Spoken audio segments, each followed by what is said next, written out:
ये है कहानी सागर मंच और आप यहाँ सुनते हैं प्रेमचंद की लिखी हुई कहानियाँ। आज जो कहानी मैं सुनाने जा रही हूँ उस कहानी का नाम है माँ।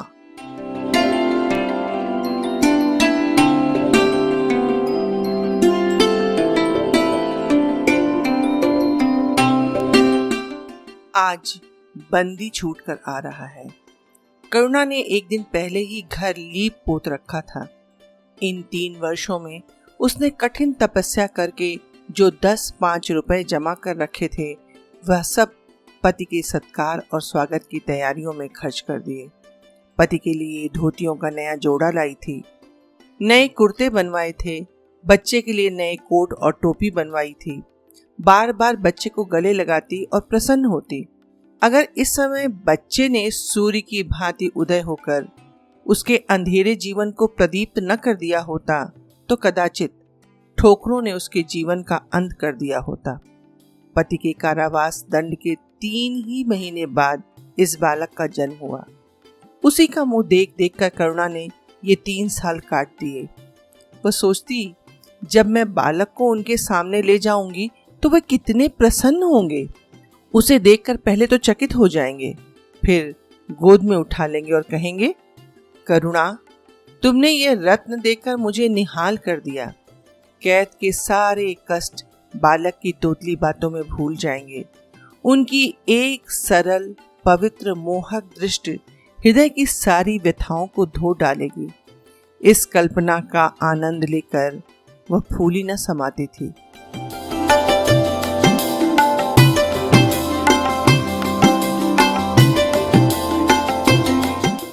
वह सोच रही थी, आदित्य के साथ बहुत से आदमी होंगे।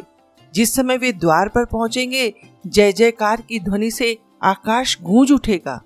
वह कितना स्वर्गीय दृश्य होगा। उन आदमियों के बैठने के लिए करुणा ने एक फटा सा टाट बिछा दिया था, कुछ पान बना दिए थे और बार बार आशामय नेत्रों से द्वार की ओर देखती थी। पति की वह सुदृढ़, उदार, तेजपूर्ण मुद्रा बार बार आंखों में फिर जाती थी। उनकी वे बातें बार बार याद आती थीं जो चलते समय उनके मुख से निकली थीं। उनका वह धैर्य, वह आत्मबल जो पुलिस के प्रहारों के सामने भी अटल रहा था, वह मुस्कुराहट जो उस समय भी उनके अधरों पर खेल रही थी, वह आत्माभिमान जो उस समय भी उनके मुख से टपक रहा था, क्या करुणा के हृदय से कभी विस्मृत हो सकता है? उसका स्मरण आते ही करुणा के निस्तेज मुख पर वह आत्मगौरव की लालिमा छा गया। यही वह अवलंब था जिसने इन 3 वर्षों की घोर यातनाओं में भी उसके हृदय को आश्वासन दिया था। कितनी ही रातें फाकों में गुजरी, बहुधा घरों में दीपक जलाने तक की नौबत न थी, पर दीनता के आंसू कभी उसकी आंखों से न गिरे। आज उन सारी विपत्तियों का अंत हो जाएगा। पति के प्रगाढ़ आलिंगन में वह सब कुछ हंसकर झेल लेगी। वह अनंत निधि पाकर फिर कोई अभिलाषा न रहेगी।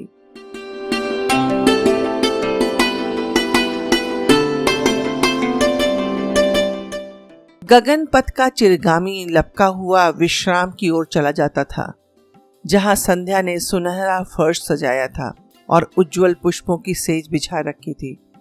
उसी समय करुणा को एक आदमी लाठी टेकता दिखाई दिया, मानो किसी जीर्ण मनुष्य की वेदना ध्वनि हो।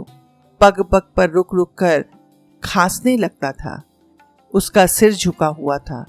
करुणा उसका चेहरा न देख सकती थी, लेकिन चाल ढाल से कोई बूढ़ा आदमी मालूम होता था। पर जब वह समीप आया तो करुणा पहचान गई, वह उसका प्यारा पति ही था। किंतु शोक, उसकी सूरत कितनी बदल गई थी। वह जवानी, वह तेज, वह चपलता, वह सुगठन सब प्रस्थान कर चुका था। केवल हड्डियों का एक ढांचा रह गया था। न कोई संगी, न साथी, न यार, न दोस्त।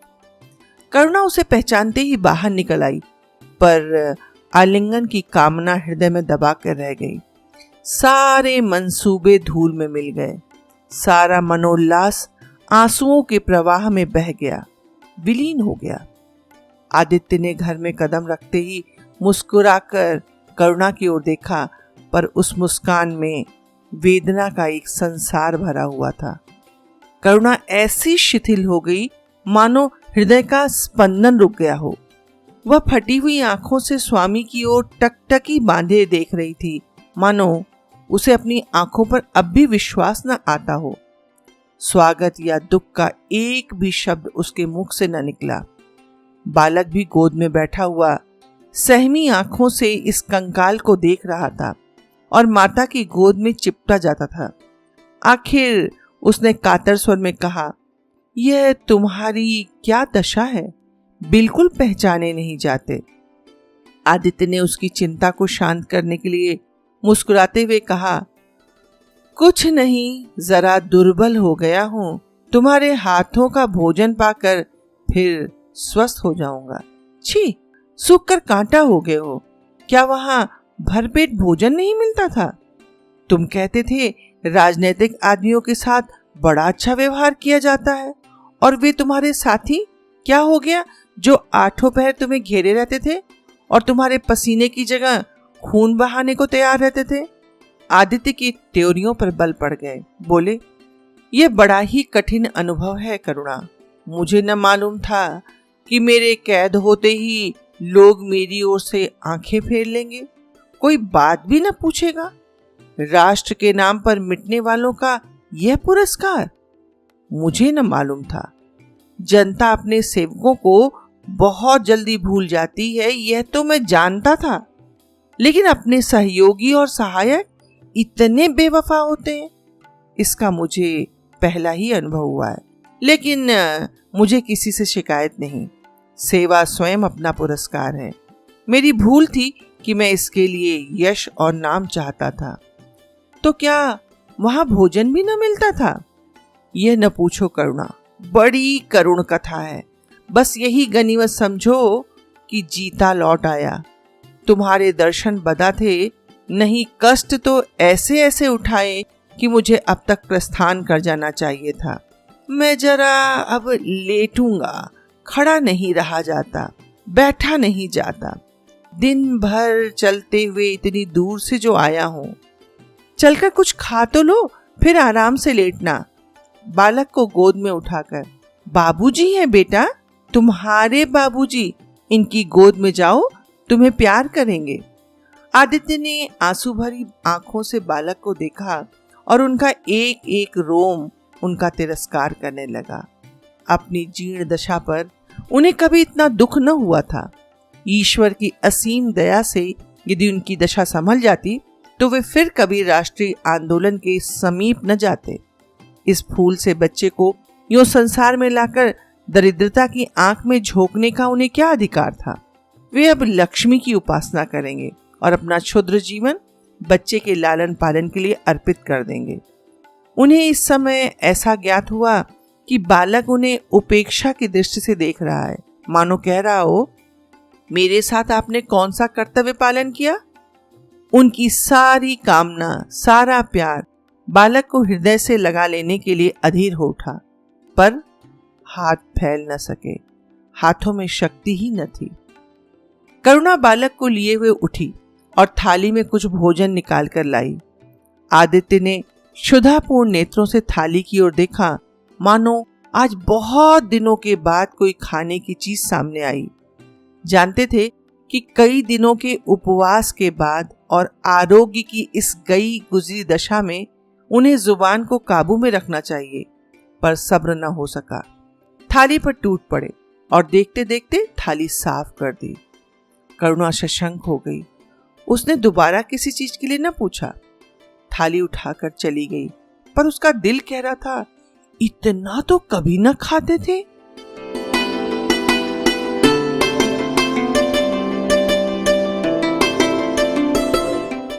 करुणा बच्चे को कुछ खिला रही थी कि एकाएक कानों में करुणा करुणा।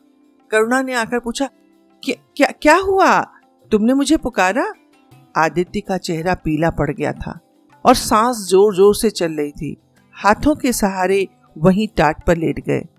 करुणा उनकी ये हालत देखकर घबरा गई। बोली, जाकर किसी वैद्य को बुला लाऊं? आदित्य ने हाथ के इशारे से उसे मना करके कहा, व्यर्थ है करुणा, अब तुमसे छिपाना व्यर्थ है। मुझे तपेदिक हो गया है, कई बार मरते मरते बच गया हूं। तुम लोगों के दर्शन बदा थे, इसलिए प्राण न निकलते थे। देखो प्रिय, रो मत। करुणा ने सिसकियों को दबाते हुए कहा, मैं वैद्य को लेकर आती हूं अभी। आदित्य ने फिर सिर हिलाया और कहा, नहीं करुणा, केवल मेरे पास बैठी रहो। अब किसी से कोई आशा नहीं। डॉक्टरों ने जवाब दे दिया है। मुझे तो यह आश्चर्य है कि मैं यहाँ तक पहुंचा कैसे। न जाने कौन सी दैवी शक्ति मुझे वहां से यहाँ तक खींच लाई। कदाचित यह इस बुझते हुए दीपक की अंतिम झलक थी। मैंने तुम्हारे साथ बड़ा अन्याय किया, इसका मुझे हमेशा दुख रहेगा। मैं तुम्हें कोई आराम न दे सका, तुम्हारे लिए कुछ न कर सका, केवल सोहाग का दाग लगाकर और एक बालक के पालन का भार छोड़कर जा रहा हूं। करुणा ने हृदय को दृढ़ करके कहा, कहीं तुम्हें दर्द तो नहीं हो रहा? आग बना लाऊं? कुछ बताती क्यों नहीं? आदित्य ने करवट बदलकर कहा, कुछ करने की जरूरत नहीं है प्रिय, कहीं दर्द नहीं। बस ऐसा मालूम हो रहा है कि दिल बैठा जाता है, जैसे पानी में डूबा जाता हूं। जीवन की लीला समाप्त हो रही है। दीपक को बुझते हुए देख रहा हूं। कह नहीं सकता कब आवाज बंद हो जाए। जो कुछ कहना है वह कह डालना चाहता हूं। क्यों वह लालसा ले जाऊं? मेरे एक प्रश्न का जवाब दोगी? पूछूं? करुणा के मन की सारी दुर्बलता, सारा शोक, सारी वेदना मानो लुप्त हो गई और उसकी जगह उस आत्मबल का उदय हुआ जो मृत्यु पर हंसता है और विपत्ति के सांपों से खेलता है। रत्न जटित मखमली म्यान में जैसे तेज तलवार छिपी रहती है, जल के कोमल प्रवाह में जैसे असीम शक्ति छिपी रहती है, वैसे ही रमणी का कोमल हृदय साहस और धैर्य को अपनी गोद में छिपाए रहता है। क्रोध जैसे तलवार को बाहर खींच लेता है, विज्ञान जैसे जल शक्ति का उद्घाटन कर देता है, वैसे ही प्रेम रमणी के साहस और धैर्य को प्रदीप्त कर देता है। करुणा ने पति के सिर पर हाथ फेरते हुए कहा, पूछते क्यों नहीं प्यारे? आदित्य ने करुणा के कोमल हाथों के स्पर्श का अनुभव करते हुए कहा, तुम्हारे विचारों से मेरा जीवन कैसा था, बधाई के योग्य। देखो, तुमने मुझसे कभी कोई पर्दा नहीं रखा। इस समय भी स्पष्ट कहना, तुम्हारे विचार में मुझे अपने जीवन पर हंसना चाहिए या रोना चाहिए? करुणा ने उल्लास के साथ कहा, ये प्रश्न क्यों करते हो प्रियतम? क्या मैंने तुम्हारी कभी उपेक्षा की? तुम्हारा जीवन देवताओं का सा जीवन था, निस्वार्थ, निर्लिप्त और आदर्श। विघ्न बाधाओं से तंग आकर मैंने तुम्हें कितनी बार इस संसार की ओर खींचने की चेष्टा की, पर उस समय भी मैं मन में जानती थी कि मैं तुम्हें ऊंचे आसन से गिरा रही हूं। अगर तुम माया मोह में फंसे होते तो कदाचित मेरे मन को अधिक संतोष होता, लेकिन आत्मा को वह गौरव और उल्लास न होता जो इस समय हो रहा है। मैं अगर किसी को बड़े से बड़ा आशीर्वाद दे सकती हूँ तो वह यही होगा कि उसका जीवन तुम्हारे जैसा हो। यह कहते कहते करुणा का आभाहीन मुखमंडल ज्योतिर्मय हो गया, मानो उसकी आत्मा दिव्य हो गई हो। आदित्य ने सगर्व नेत्रों से करुणा की ओर देखकर कहा, बस अब मुझे संतोष हो गया करुणा। इस बच्चे की ओर से मुझे कोई शंका नहीं। मैं उसे तुमसे अधिक कुशल हाथों में नहीं छोड़ सकता। मुझे विश्वास है कि जीवन भर यह ऊंचा और पवित्र आदर्श सदैव तुम्हारे सामने रहेगा। अब मैं मरने को तैयार हूं।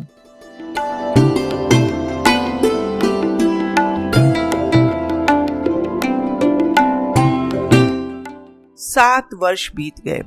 बालक प्रकाश अब 10 साल का रूपवान, बलिष्ठ, प्रसन्न मुख कुमार था। बल का तेज, साहसी और मनस्वी। भय तो उसे छू भी नहीं गया था। करुणा का संतप्त हृदय उसे देखकर शीतल हो जाता था।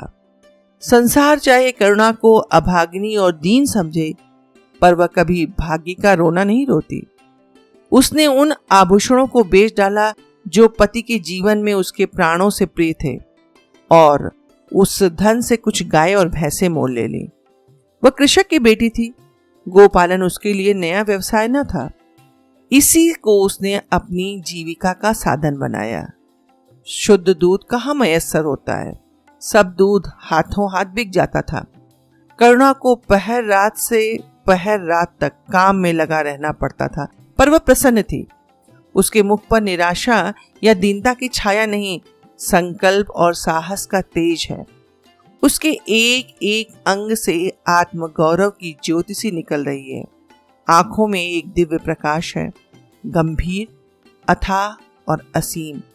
सारी वेदनाएं, वैधव्य का शोक और विधि का निर्मम प्रहार, सब उस प्रकाश की गहराई में विलीन हो गया है।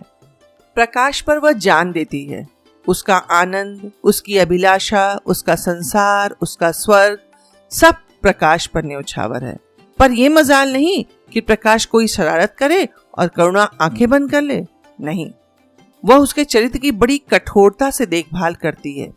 वह प्रकाश की माँ ही नहीं, माँ बाप दोनों है। उसके पुत्र स्नेह में माता की ममता के साथ साथ पिता की कठोरता भी मिली हुई है। पति के अंतिम शब्द अभी तक उसके कानों में गूंज रहे हैं। वह आत्मोल्लास जो उनके चेहरे पर झलकने लगा था, वह गर्व में लाली जो उनकी आंखों में छा गई थी, अभी तक उसकी आंखों में फिर रही है। निरंतर पति चिंतन ने आदित्य को उसकी आंखों में प्रत्यक्ष कर दिया है। वह सदैव उनकी उपस्थिति का अनुभव किया करती है। उसे ऐसा जान पड़ता है कि आदित्य की आत्मा सदैव उसकी रक्षा करती है। उसकी यही हार्दिक अभिलाषा है कि प्रकाश जवान होकर पिता का पथगामी बने।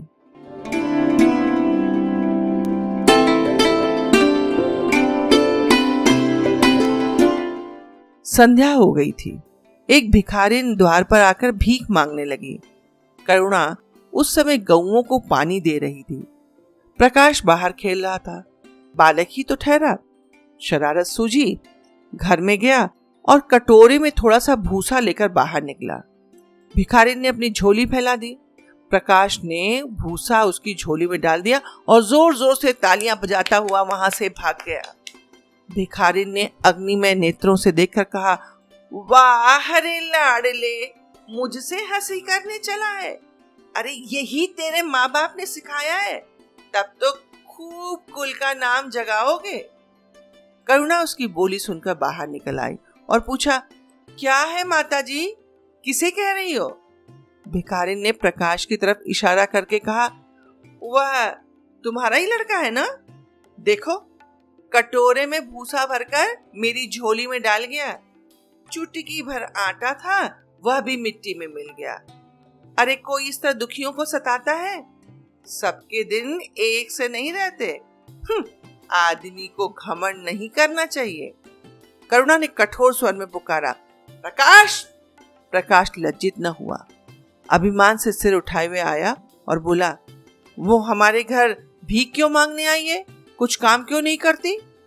करुणा ने उसे समझाने की चेष्टा करके कहा, शर्म नहीं आती? उल्टे आंख दिखाते हो। शर्म क्यों आए? वह तो रोज भीख मांगने आती है। क्या हमारे यहाँ मुफ्त की चीज है?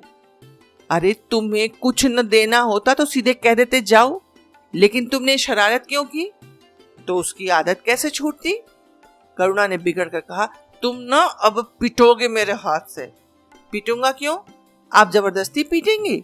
दूसरे मुल्कों में अगर कोई भीख मांगे तो उसे कैद कर लिया जाता है। ये नहीं कि उल्टे भिखमंगों को और शह दी जाए। जो अपंग है वो कैसे काम करे? तो जाकर डूब मरे, जिंदा क्यों रहते हैं? करुणा निरुत्तर हो गई। बुढ़िया को तो उसने आटा दाल देकर विदा किया, किंतु प्रकाश का कुतर्क उसके हृदय में फोड़े के समान टीसता रहा। ये धृष्टता, यह अभिनय कहाँ से सीखी? रात को भी उसे बार बार यही ख्याल सताता रहा। आधी रात के समीप एकाएक प्रकाश की नींद टूटी। लालटेन जल रही है और करुणा बैठी रो रही है। वो उठा और बोला, अम्मा अभी तुम सोई नहीं?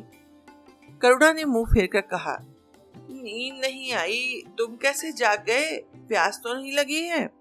नहीं अम्मा, न जाने क्यों आंख खुल गई। मुझसे आज बहुत बड़ा अपराध हुआ है अम्मा। करुणा ने उसके मुख की ओर स्नेह के नेत्रों से देखा। प्रकाश, मैंने आज बुढ़िया के साथ बहुत नटखट की, मुझे क्षमा करो, फिर कभी ऐसी शरारत नहीं करूंगा अम्मा। यह कहकर वो रोने लगा। करुणा ने स्नेहार्द होकर उसे गले लगा लिया, उसके कपोलों को चुम्बन लेकर बोली, बेटा मुझे खुश करने के लिए कह रहे हो या तुम्हारे मन में सचमुच पछतावा हो रहा है? प्रकाश ने सिसकते हुए कहा, नहीं अम्मा, मुझे दिल से अफसोस हो रहा है। अब की वह बुढ़िया आएगी तो मैं उसे बहुत पैसे दे दूंगा।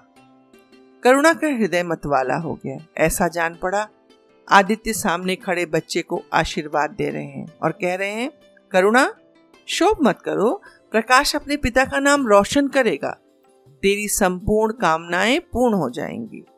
लेकिन प्रकाश के कर्म और वचन में मेल न था और दिन दिन उसका चरित्र प्रत्यक्ष होता जा रहा था। ज़हीन था। विश्वविद्यालय में उसे वजीफे मिलते थे। करुणा भी उसकी यथेष्ट सहायता करती थी, फिर भी उसका खर्चा पूरा न पड़ता। वह मितव्ययता और सरल जीवन पर विद्वता से भरे हुए व्याख्यान दे सकता था, पर उसका रहन सहन फैशन के अंधभक्तों से जौ भर घटकर न था। प्रदर्शन की धुन उसे हमेशा सवार रहती।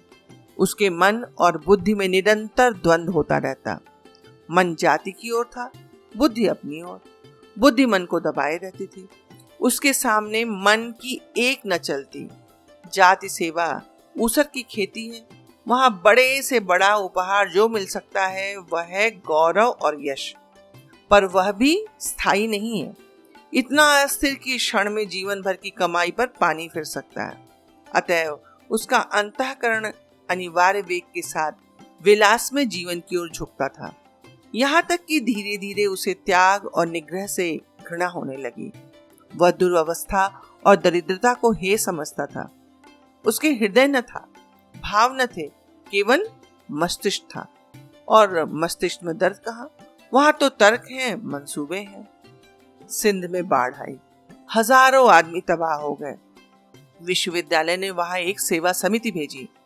प्रकाश के मन में द्वंद होने लगा, जाऊं या न जाऊं। इतने दिनों अगर वह परीक्षा की तैयारी करे तो प्रथम श्रेणी में पास हो सकता है। चलते समय उसने बीमारी का बहाना बना दिया। करुणा ने लिखा, तुम सिंध न गए इसका मुझे दुख है। तुम बीमार रहते हुए भी वहां जा सकते थे। समिति में चिकित्सक भी तो हैं। प्रकाश ने पत्र का उत्तर न दिया। उड़ीसा में अकाल पड़ा। प्रजा मक्खियों की तरह मरने लगी। कांग्रेस ने पीड़ितों के लिए एक मिशन तैयार किया। उन्हीं दिनों विद्यालयों ने इतिहास के छात्रों को ऐतिहासिक खोज के लिए लंका भेजने का निश्चय किया था। करुणा ने प्रकाश को पत्र लिखा, तुम उड़ीसा जाओ। किंतु प्रकाश लंका जाने को लालायित था। वह कई दिनों तक इस दुविधा में रहा। अंत को सीलोन ने उड़ीसा पर विजय पाई। करुणा ने अब की बार कुछ न लिखा, चुपचाप रोती रही। सीलोन से लौटकर प्रकाश छुट्टियों में घर गया। करुणा उसे खींची खींची रही। प्रकाश मन में लज्जित हुआ और संकल्प किया कि अब की कोई अवसर आया तो अम्मा को अवश्य प्रसन्न करूंगा। यह निश्चय करके वह विद्यालय लौटा। लेकिन यहाँ आते ही फिर परीक्षा की फिक्र सवार हो गई। यहाँ तक कि परीक्षा के दिन आ गए, मगर इम्तिहान से फुर्सत पाकर भी प्रकाश घर न गया। विद्यालय के एक अध्यापक कश्मीर सैर करने जा रहे थे। प्रकाश उन्हीं के साथ कश्मीर चल पड़ा। जब परीक्षा फल निकला और प्रकाश प्रथम आया, तब उसे घर की याद आई। उसने तुरंत करुणा को पत्र लिखा और अपने आने की सूचना दी। माता को प्रसन्न करने के लिए उसने 2-4 शब्द जाति सेवा के विषय में भी लिखे। अब मैं आपकी आज्ञा का पालन करने के लिए तैयार हूँ। मैंने शिक्षा संबंधी कार्य करने का निश्चय कर लिया है। इसी विचार से मैंने वह विशिष्ट स्थान भी प्राप्त किया है। हमारे नेता भी तो विद्यालयों के आचार्यों का ही सम्मान करते हैं। अभी भी इन उपाधियों की मोह से मुक्त नहीं हुए हैं। हमारे नेता भी तो योग्यता, सदुत्साह, लगन का उतना सम्मान नहीं करते जितना उपाधियों का। अब मेरी इज्जत करेंगे और जिम्मेदारी का काम सौंपेंगे जो पहले मांगे भी न मिलता था। करुणा की फिर आस बंधी। विद्यालय खुलते ही प्रकाश के नाम रजिस्ट्रार का पत्र पहुंचा। उन्होंने प्रकाश का इंग्लैंड जाकर विद्याभ्यास करने के लिए सरकारी वजीफे की मंजूरी की सूचना दी थी। प्रकाश पत्र हाथ में लिए हर्ष और उन्माद के साथ माँ से बोला, अम्मा, मुझे इंग्लैंड जाकर पढ़ने के लिए सरकारी वजीफा मिल गया है। करुणा ने उदासीन भाव से पूछा, तो तुम्हारा क्या इरादा है? मेरा इरादा? ऐसा अवसर पाकर भला कौन छोड़ता है? तुम तो स्वयं सेवकों में भर्ती होने जा रहे थे, तो आप क्या समझती हैं स्वयं सेवक बन जाना ही जाति सेवा है? अरे मैं इंग्लैंड से आकर भी तो सेवा कार्य कर सकता हूँ। और अम्मा, सच पूछो तो एक मजिस्ट्रेट अपने देश का जितना उपकार कर सकता है उतना 1000 स्वयं सेवक मिलकर भी नहीं कर सकते। मैं तो सिविल सर्विस की परीक्षा में बैठूंगा और मुझे विश्वास है कि सफल भी हो जाऊंगा। करुणा ने चकित होकर पूछा, तो क्या तुम मजिस्ट्रेट हो जाओगे? सेवा भाव रखने वाला एक मजिस्ट्रेट कांग्रेस के 1000 सभापतियों से ज्यादा उपकार कर सकता है। अखबारों में उसकी लंबी लंबी तारीफें न छपेंगी, उसकी वक्तृताओं पर तालियां न बजेंगी और न विद्यालयों के छात्र उसको अभिनंदन पत्र देंगे, पर सच्ची सेवा मजिस्ट्रेट ही कर सकता है। करुणा ने आपत्ति भाव से कहा, लेकिन यही मजिस्ट्रेट तो जाति के सेवकों को सजाए देते हैं, उन पर गोलियां चलवाते हैं। अगर मजिस्ट्रेट के हृदय में परोपकार का भाव है तो वह नरमी से वही काम करता है जो दूसरे गोलियां चलाकर भी नहीं कर सकते। मैं ये नहीं मानूंगी। सरकार अपने नौकरों को इतनी स्वाधीनता नहीं देती, वह एक नीति बना देती है और हर एक सरकारी नौकर को उसका पालन करना ही पड़ता है। सरकार की पहली नीति यह है कि वह दिन दिन अधिक संगठित और दृढ़ हो। इसके लिए स्वाधीनता के भावों का दमन करना जरूरी है। अगर कोई मजिस्ट्रेट इस नीति के विरुद्ध काम करता है तो वह मजिस्ट्रेट न रहेगा। और वह हिंदुस्तानी ही था जिसने तुम्हारे बाबूजी को जरा सी बात पर 3 साल की सजा दे दी थी। इसी सजा ने उनके प्राण ले लिए। बेटा, मेरी इतनी बात मानो, सरकारी पदों पर न गिरो। मुझे यह मंजूर है कि तुम मोटा खाकर और मोटा पहनकर देश की सेवा करो, इसके बदले कि तुम हाकिम बन जाओ और शान से जीवन बिताओ। ये समझ लो कि जिस दिन तुम हाकिम की कुर्सी पर बैठोगे उस दिन से तुम्हारा दिमाग हाकिमों का सा हो जाएगा। तुम यही चाहोगे कि अफसरों में तुम्हारी नेकनामी और तरक्की हो। एक गंवारू मिसाल ले लो। लड़की जब तक मैके में कुंवारी रहती है वह अपने को उसी घर की समझती है, लेकिन जिस दिन ससुराल चली जाती है वह अपने घर को दूसरों का घर समझने लगती है। माँ बाप भाई बहन सब वही रहते हैं, लेकिन वह घर अपना नहीं रहता। यही दुनिया का दस्तूर है। प्रकाश ने खींचकर कहा, तो क्या आप यही चाहती हैं कि मैं जिंदगी भर चारों तरफ ठोकरें खाता फिरूं? करुणा कठोर नेत्रों से देखकर बोली, अगर ठोकर खाकर आत्मा स्वाधीन रह सकती तो मैं कहूंगी ठोकर खाना अच्छा है। प्रकाश ने निश्चयात्मक भाव से पूछा, तो आपकी यही इच्छा है? करुणा ने उसी स्वर में उत्तर दिया, हाँ, मेरी यही इच्छा है। प्रकाश ने कुछ जवाब न दिया, उठकर बाहर चला गया और तुरंत रजिस्ट्रार को इनकारी पत्र लिख भेजा। मगर उसी क्षण से मानो उसके सर पर विपत्ति ने आसन जमा लिया। विरक्त और विमन अपने कमरे में पड़ा रहता, न कहीं घूमने जाता, न किसी से मिलता, मुंह लटकाए भीतर आता और फिर बाहर चला जाता। यहाँ तक महीना गुजर गया। न चेहरे पर वह लाली रही और न वह ओज। आंखें अनाथों के मुख की भांति याचना से भरी हुई, होंठ हंसना भूल गए, मानो उस इनकारी पत्र के साथ उसकी सारी सजीवता, सारी चपलता, सारी सरलता विदा हो गई। करुणा उसके मनोभाव समझती थी, उसके शोक को भुलाने की चेष्टा करती, पर रूठे देवता प्रसन्न ही न होते थे। आखिर एक दिन उसने प्रकाश से कहा, बेटा, अगर तुमने विलायत जाने की ठान ही ली है तो चले जाओ, मना न करूंगी। मुझे खेद है कि मैंने तुम्हें रोका। अगर मैं जानती कि तुम्हें इतना आघात पहुंचेगा तो कभी न रोकती। मैंने तो केवल इसी विचार से रोका था कि तुम्हें जाति सेवा में मग्न देखकर तुम्हारे बाबूजी की आत्मा प्रसन्न होगी। उन्होंने चलते समय यही वसीयत की थी। प्रकाश ने रुखाई से जवाब दिया, अब क्या जाऊंगा, इनकारी खत लिख चुका हूं। मेरे लिए अब कोई वहां बैठा थोड़े ही होगा, कोई दूसरा लड़का चुन लिया होगा। और फिर करना ही क्या है, जब आपकी मर्जी है कि गांव गांव की खाक छानता फिरूं तो वही सही। करुणा का गर्व चूर चूर हो गया। इस अनुमति से उसने बाधा का काम लेना चाहा था, पर सफल न हुई। बोली, अभी कोई चुना न गया होगा, लिख दो, मैं जाने को तैयार हूं। प्रकाश ने झुंझलाकर कहा, अब कुछ नहीं हो सकता, लोग हंसी उड़ाएंगे। मैंने तय कर लिया है कि जीवन को आपकी इच्छा के अनुकूल ही बनाऊंगा। तुमने अगर शुद्ध मन से ये इरादा किया होता तो यूं न रहते। तुम मुझसे सत्याग्रह कर रहे हो। अगर मन को दबाकर मुझे अपनी राह का कांटा समझकर तुमने मेरी इच्छा पूरी भी की तो क्या, मैं तो तब जानती कि तुम्हारे मन में आप सेवा का भाव उत्पन्न होता। तुम आज ही रजिस्ट्रार साहब को पत्र लिख दो। अब नहीं लिख सकता तो इसी शोक में तने बैठे रहोगे। लाचारी है, क्या कर सकता हूं।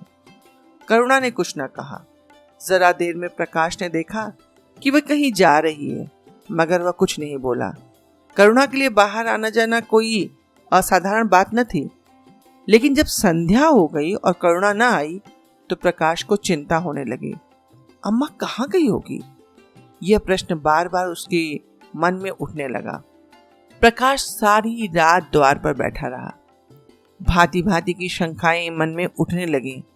उसे अब याद आया, चलते समय करुणा कितनी उदास थी, उसकी आंखें कितनी लाल थीं। ये बातें प्रकाश को उस समय नजर क्यों नहीं आई? वह क्यों स्वार्थ में अंधा हो गया था? हाँ, अब प्रकाश को याद आया, माता ने साफ सुथरे कपड़े पहने थे, उनके हाथ में छतरी भी थी। तो क्या वे कहीं बहुत दूर गई हैं? किससे पूछे? अनिष्ट के भय से प्रकाश रोने लगा। श्रावण की अंधेरी भयानक रात थी। आकाश में श्याम मेघमालाएं भीषण स्वप्न की भांति छाई हुई थी। प्रकाश रह रहकर आकाश की ओर देखता था, मानो करुणा उन्हीं मेघमालाओं में छिपी बैठी हो। उसने निश्चय किया, सवेरा होते ही मां को खोजने चलूंगा। और अगर किसी ने द्वार खटखटाया। प्रकाश ने दौड़कर खोला तो देखा करुणा खड़ी है। उसका मुखमंडल इतना खोया हुआ, इतना करुण था, जैसे आज ही उसका सुहाग उठ गया है, जैसे संसार में अब उसके लिए कुछ नहीं रहा, जैसे वह नदी के किनारे खड़ी अपनी लदी हुई नाव को डूबते देख रही है और कुछ नहीं कर सकती। प्रकाश ने अधीर होकर पूछा, अम्मा कहाँ चली गई थी, बहुत देर लगाई हो? करुणा ने भूमि की ओर ताकते हुए जवाब दिया, एक काम से गई थी, देर हो गई। यह कहते हुए उसने प्रकाश के सामने एक बंद लिफाफा फेंक दिया। प्रकाश ने उत्सुक होकर लिफाफा उठा लिया। ऊपर ही विद्यालय की मुहर थी। तुरंत ही लिफाफा खोलकर पढ़ा। हल्की सी लालिमा चेहरे पर दौड़ गई। पूछा, ये तुम्हें कहाँ मिल गया अम्मा? तुम्हारे रजिस्ट्रार के पास से लाई हूँ। क्या तुम वहां चली गई थी? और क्या करती, कल तो गाड़ी का समय भी नहीं था। मोटर ले ली थी। प्रकाश एक क्षण तक मौन खड़ा रहा, फिर कुंठित स्वर में बोला, जब तुम्हारी इच्छा ही नहीं है तो मुझे क्यों भेज रही हो? करुणा ने विरक्त भाव से कहा, इसलिए कि तुम्हारे जाने की इच्छा है। तुम्हारा यह मलिन वेश देखा नहीं जाता। अपने जीवन के 20 वर्ष तुम्हारी हित कामना पर अर्पित कर दिए हैं। अब तुम्हारी महत्वाकांक्षा की हत्या नहीं कर सकती। तुम्हारी यात्रा सफल हो, यही हमारी हार्दिक अभिलाषा है। करुणा का कंठ रुंध गया और कुछ न कह सकी।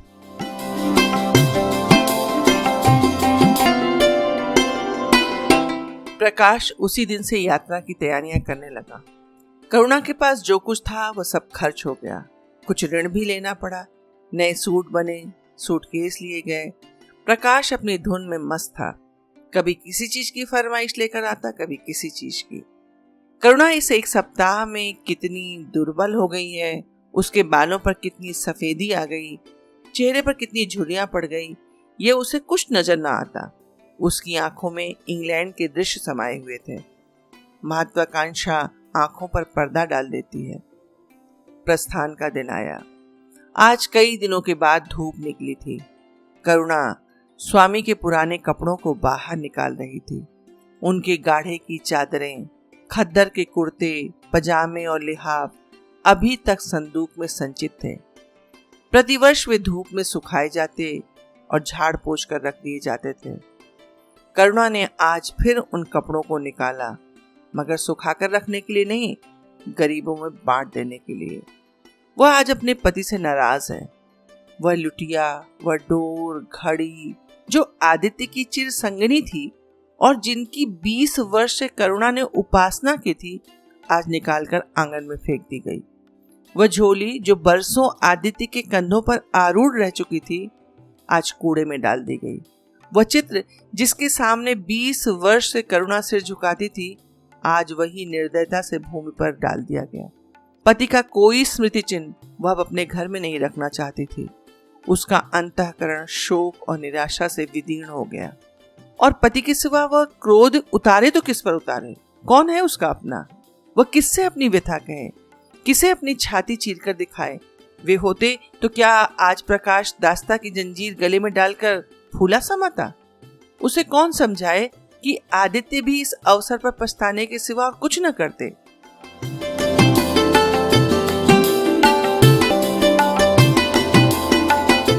प्रकाश के मित्रों ने आज उसे विदाई का भोज दिया।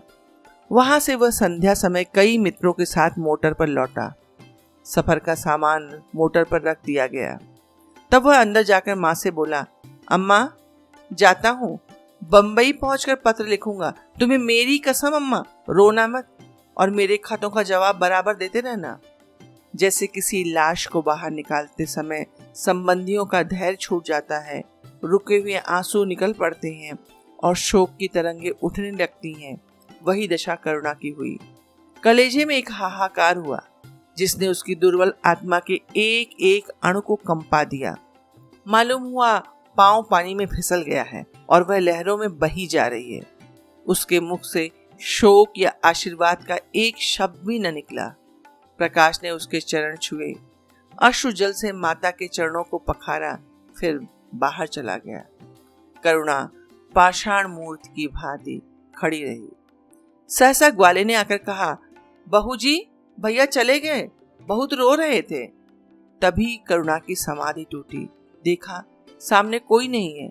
घर में मृत्यु का सा सन्नाटा छाया हुआ है और मानो हृदय की गति भी बंद हो गई है। सहसा करुणा की दृष्टि ऊपर उठ गई।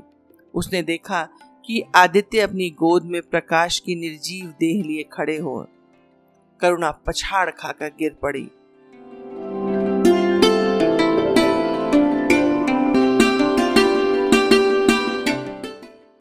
करुणा जीवित थी, पर संसार से उसका नाता न था।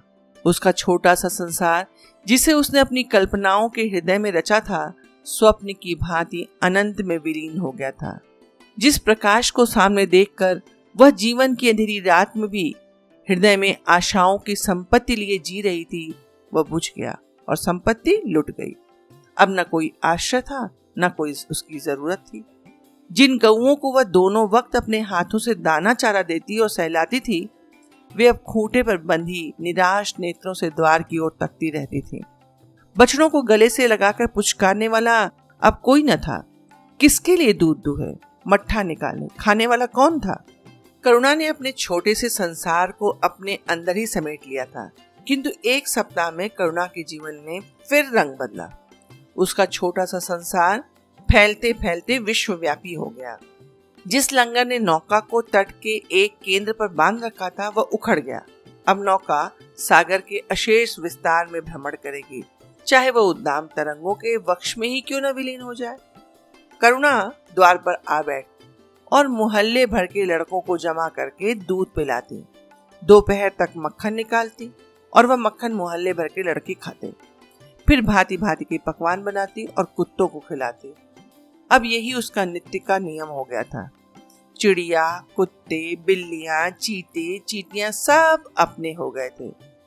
प्रेम का वह द्वार अब किसी के लिए बंद न था।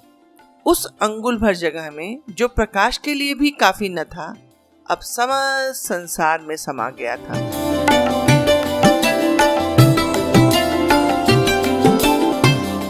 एक दिन प्रकाश का पत्र आया। करुणा ने उसे उठाकर फेंक दिया। फिर थोड़ी देर बाद उसे उठाकर फाड़ डाला और चिड़ियों को दाना चुगाने लगी। मगर जब निशा योगिनी ने अपनी धूनी जलाई और जब वेदनाएं उससे वरदान मांगने के लिए विकल होकर चली, तो करुणा की मनोवेदना भी सजग हो उठी।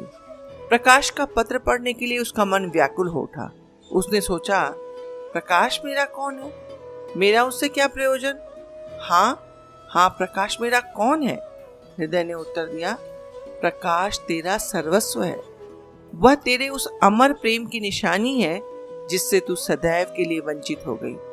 वह तेरा प्राण है, तेरे जीवन दीपक का प्रकाश, तेरी वंचित कामनाओं का माधुर्य, तेरे अश्रु जल में विहार करने वाला हंस। करुणा उन पत्रों के टुकड़ों को जमा करने लगी, मानो उसके प्राण ही बिखर गए हों। एक एक टुकड़ा उसे अपने खोए हुए प्रेम का एक एक पद चिन्ह सा मालूम होता। जब सारे पुर्जे जमा हो गए तो करुणा दीपक के सामने बैठकर उसे जोड़ने लगी, जैसे कोई वियोगी हृदय प्रेम के टूटे हुए तारों को जोड़ रहा हो। हाय री ममता! वह अभागिन सारी रात उन पुर्जों को जोड़ने में लगी रही। पत्र दोनों ओर से लिखा था, इसलिए पुर्जों को ठीक स्थान पर रखना और भी कठिन था। कोई शब्द, कोई वाक्य बीच में से गायब हो जाता तो वो उस टुकड़े को फिर से खोजने लगती। सारी रात बीत गई पर पत्र अभी तक अपूर्ण था। दिन चढ़ आया। मोहल्ले के लौंडे मक्खन और दूध की चाह में एकत्रित हो गए। कुत्तों और बिल्लियों का आगमन हुआ। चिड़िया आकर आंगन में फुदकने लगी। कोई ओखली पे बैठी, कोई तुलसी के चौतरे पर करुणा को सिर उठाने तक की फुर्सत नहीं। दोपहर हुआ, करुणा ने सिर न उठाया। न भूख थी न प्यास। फिर संध्या हो गई पर वह पत्र अभी तक अधूरा था। पत्र का आशय समझ में आ रहा था। प्रकाश का जहाज कहीं से कहीं जा रहा है। उसके हृदय में कुछ हुआ है। क्या हुआ है ये करुणा न सोच सकी। करुणा पुत्र की लेखनी से निकले एक एक शब्द को पढ़ना और उसे हृदय पर अंकित कर लेना चाहती थी। इस भांति 3 दिन गुजर गए। संध्या हो गई। 3 दिन की जागी आंखें जरा सी झपक गईं। करुणा ने देखा, एक लंबा चौड़ा कमरा है। उसमें मेजें और कुर्सियां लगी हुई हैं। बीच में ऊंचे मंच पर कोई आदमी बैठा हुआ है। करुणा ने ध्यान से देखा, प्रकाश था। एक क्षण में एक कैदी उसके सामने लाया गया। उसके हाथ पांव में जंजीर थी, कमर झुकी हुई। ये आदित्य थे। करुणा की आंखें खुली, आंसू बहने लगे। उसने पत्र के टुकड़े को फिर समेट लिया और उसे जलाकर राख कर डाला। राख की एक चुटकी के सिवा वहां कुछ न रहा जो उसके हृदय को विदीर्ण किए डालती थी। इसी एक चुटकी राख में उसका गुड़ियों वाला बचपन, उसका संतप्त यौवन, उसका तृष्णा में वैधव्य सब समा गया। प्रातःकाल लोगों ने देखा, पंछी पिंजरे में से उड़ चुका था। आदित्य का चित्र अब भी उसके शून्य हृदय से चिपटा हुआ था। भग्न हृदय पति की स्नेह स्मृति में विश्राम कर रहा था और प्रकाश का जहाज यूरोप की तरफ चला जा रहा था। धन्यवाद।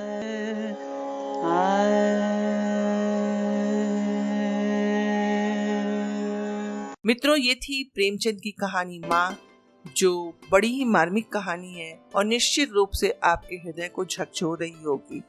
अगर आपको मेरी ये कहानी पसंद आई हो तो मैं आप सभी से अनुरोध करूंगी कि इसे आप स्वयं तो सुन ही रहे हैं, अपने मित्रों के साथ भी साझा कीजिए ताकि उन्हें भी इस कहानी का आनंद प्राप्त हो सके। जल्दी ही फिर मिलेंगे प्रेमचंद की दूसरी कहानी के साथ। तब तक राम राम।